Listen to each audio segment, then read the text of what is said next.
বাংলাদেশ ইসলামী ছাত্র শিবির বাংলাদেশ জামাত ইসলামীকে টার্গেট করে হামলা করা কথা বলাটা এই দেশের কোনো সুশীল সমাজের একটা ট্রেডিশনে পরিণত হয়েছে। যে বোমা নিক্ষেপ হচ্ছে, আপনি একটু বসুন। আমিরে জামাত লুৎফুজ্জামান বাবর সাহেবকে আমরা সকাল 7টা থেকে বিকাল 3টা পর্যন্ত তাকে ফোনে উদ্ধার করা সম্ভব হয় নাই। মাসুদ ভাই, এখন কি লড়াই চলবে না কফিনের জানাজা হবে?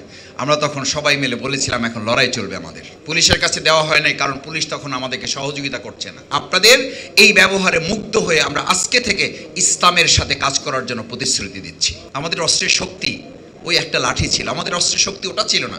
আমাদের শক্তি ছিল আল্লাহর উপর বিশ্বাস এবং আস্থা। প্রথম টার্গেট ছিল নিজামী এবং মুজাহিদ ভাইকে হত্যা করার পরিকল্পনা। টার্গেট করে বোমা নিক্ষেপ করা হয়েছে।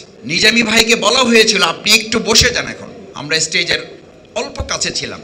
মতিউর রহমান মল্লিক ভাই আমাদেরকে পরে বলেছিলেন, আমি নিজামী ভাইকে হাত ধরে টেনে বসাবার চেষ্টা করেছিলাম যে বোমা নিক্ষেপ হচ্ছে, আপনি একটু বসুন।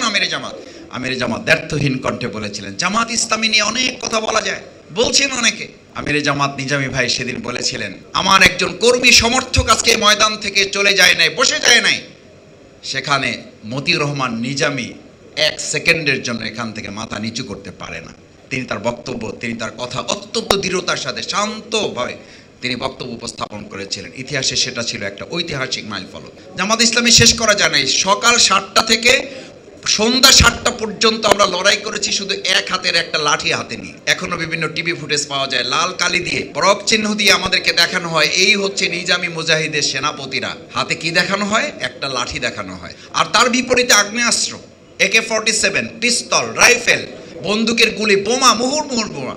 এই সমস্ত কিছুর বিপরীতে আমরা শুধু লাঠি দিয়ে, তখন ওখানে কনস্ট্রাকশন চলতেছিল বিল্ডিংয়ের, শুধুমাত্র আমরা টিনের উপরে বাড়ি মারতাম। আমাদের কর্মীদেরকে আমরা বলতাম টিনের উপরে শুধু লাঠি দিয়ে আঘাত করো, যেন প্রতিপক্ষ বুঝতে পারে যে আমাদেরও কিছু শক্তি আছে।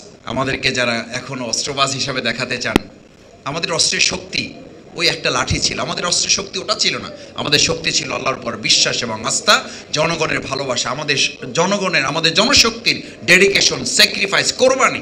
শহীদের কফিন আমাদের সামনে নিয়ে এসে দাঁড় করানো হয়েছে। আমাকে জিজ্ঞেস করা হয়েছে, মাসুদ ভাই, এখন কি লড়াই চলবে না কফিনের জানাজা হবে?